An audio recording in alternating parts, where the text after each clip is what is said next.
Almost 60 people are dead after a man opened fire at a Las Vegas music festival overnight. We have coverage from President Trump's press conferences about the mass shooting, and we have an in-studio guest to help us make sense of everything. And DMV residents are uniting to raise awareness and funds for victims of Hurricane Maria in Puerto Rico. This weekend, a 5K at Banneker Recreation Center brought in people from all backgrounds. District Wire News starts right now.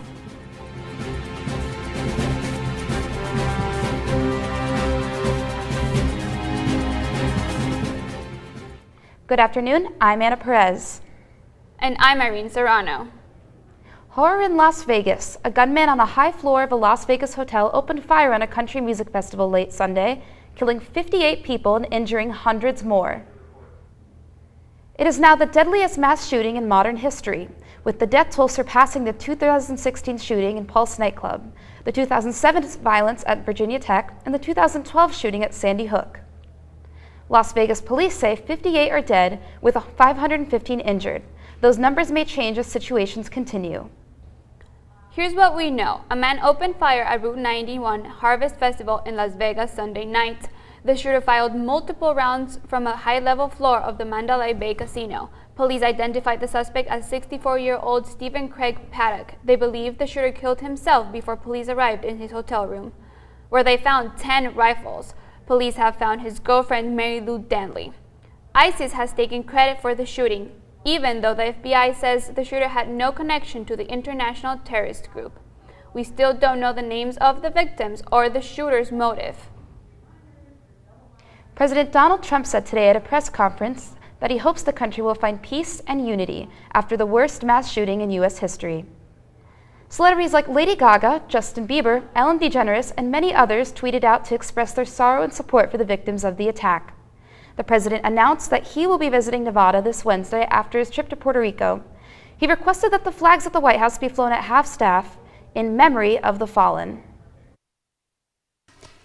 He brutally murdered more than 50 people and wounded hundreds more. It was an act of pure evil.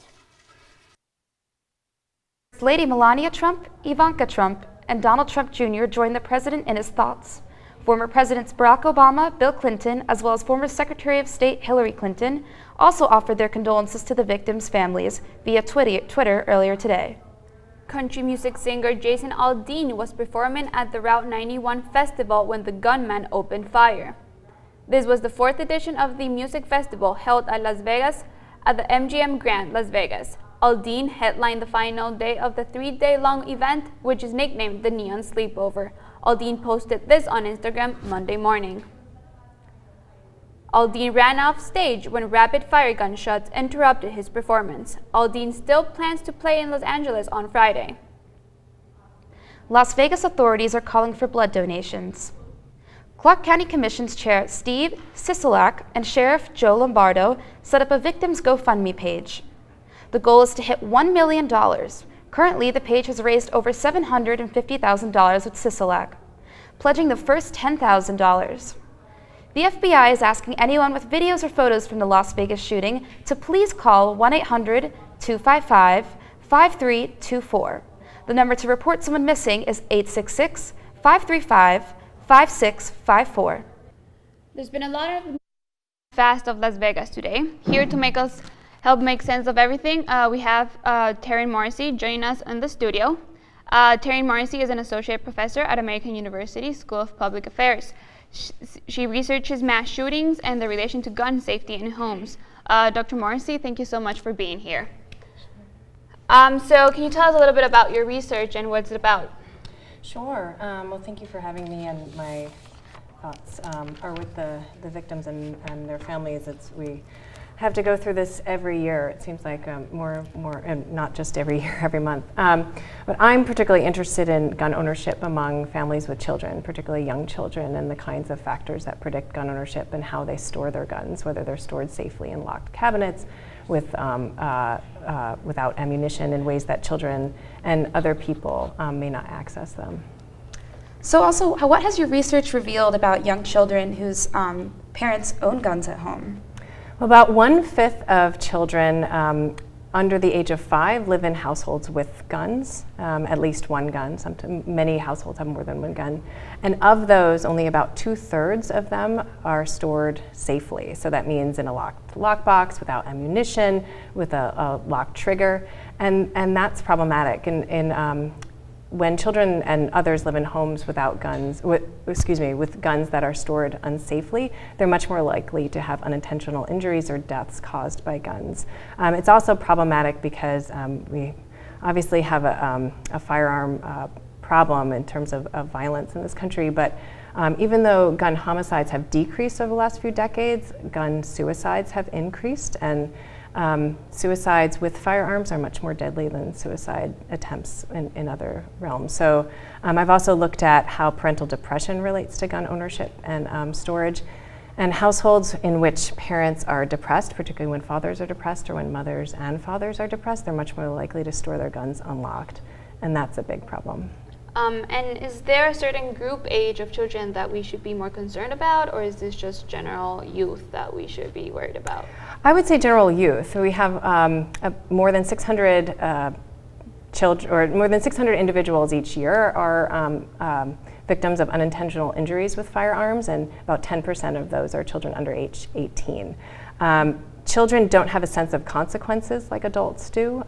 They see many guns that are toys, and many young children will think that a real firearm is a toy and not understand that when you shoot it and aim it at somebody, that there's going to be real harm done. And children are very smart, much smarter than sometimes their parents give them credit for, and can locate guns even when parents think that they're hidden. So do families closer to the incident, do you think, do they have a stronger reaction to gun safety?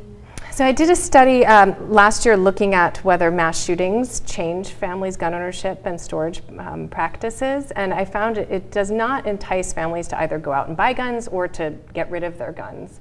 But it does seem to have a small effect on whether they store them safely. So it seems that families are triggered by these horrible events to say, wait, we should really lock this gun up. And it's a small effect, but it is there, and it's stronger in cases where there are more fatalities, unfortunately, like this Las Vegas incident, but also that are geographically close in the same state. And one last question. Do you think that this effect of being more aware of gun safety lasts longer? Is it not that long enough? Should it last more time? I can't speak to that with my research, and I don't know of other studies that have looked at this. I do know that we need to have public awareness campaigns about the importance of safe storage. Many families believe, and many Americans report believing that having a gun makes you more safe in terms of gun violence, that you can protect yourself with a gun, and all the research says that's not the case. States that have stronger guns and stronger gun restrictions and fewer guns have lower homicides and lower suicide rates. Same thing with countries too. But when you have a gun, storing it locked without ammunition is much safer than having it at the ready, quote unquote, statistically speaking. Well, thank you so much, Professor Morrissey. We really appreciated you speaking with us today. Sure, my pleasure. Thank you. Thank you so much. Puerto Rico is still without electricity nearly 2 weeks after Hurricane Maria ravaged the island. Only a quarter of its 80,000 residents have unusable water. Lines to get gasoline stretch for blocks. The president is said to visit Tuesday. Now, DC residents are raising money for the Caribbean island through 5K, blowouts, bike rides, and more. Jasmine Alves has more on a local 5K. With no incoming funds and basic necessities, the charity Run Hope Work hosted a 5K on Saturday in D.C. to raise awareness and money for the islands. Felix Sina, Executive Director of Friends for Puerto Rico, is most worried about the island's lack of food and power. Families, have lost all of their homes. They don't have access to water. 100% of the island does not have electricity. There's limited food. People have Pringles and water. The money and donations raised from the ongoing events in D.C. will directly help the victims from the hurricane, providing generators, food, water, and more. Maryland resident and 5K participant Jessica Budos is calling for everyone to unite and work together in support of hurricane victims. So we need to stand together, no matter if we live in Puerto Rico or if we're living out of Puerto Rico, but we need to stand together and make the island as it was before or even better. More events tied to helping the victims of Puerto Rico will continue to take place all over the DMV area. In the meantime, event organizers are demanding people take immediate action through Congress. We gotta shock the system. 100,000 calls every day calling Congress to recover and rebuild Puerto Rico pronto, right now.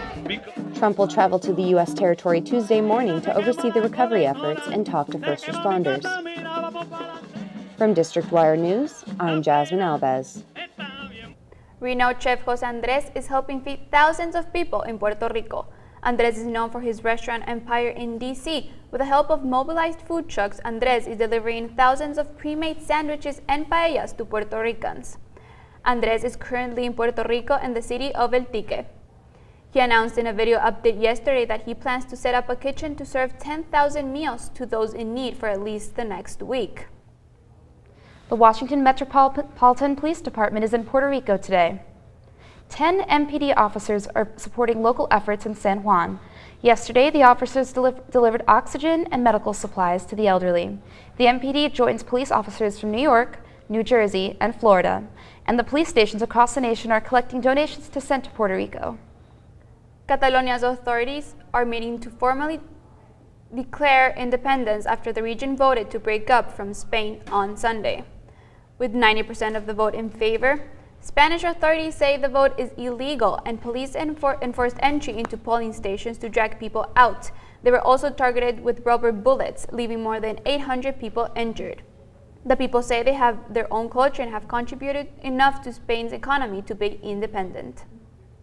Iraqi Kurds are also hoping to declare independence. They voted in favor of independence from Iraq. Iraq authorities deemed the referendum illegal since it violates the country's constitution and was held not only in Kurd territory, but also in disputed areas. The United States strongly opposed the vote. Montgomery County is getting a new bus route and is free to ride all month. We have what you need to know for your commute. And a tragedy at George Mason University shook the student body this weekend, raising awareness of a much more serious problem on campus. We have all that and more when we come back.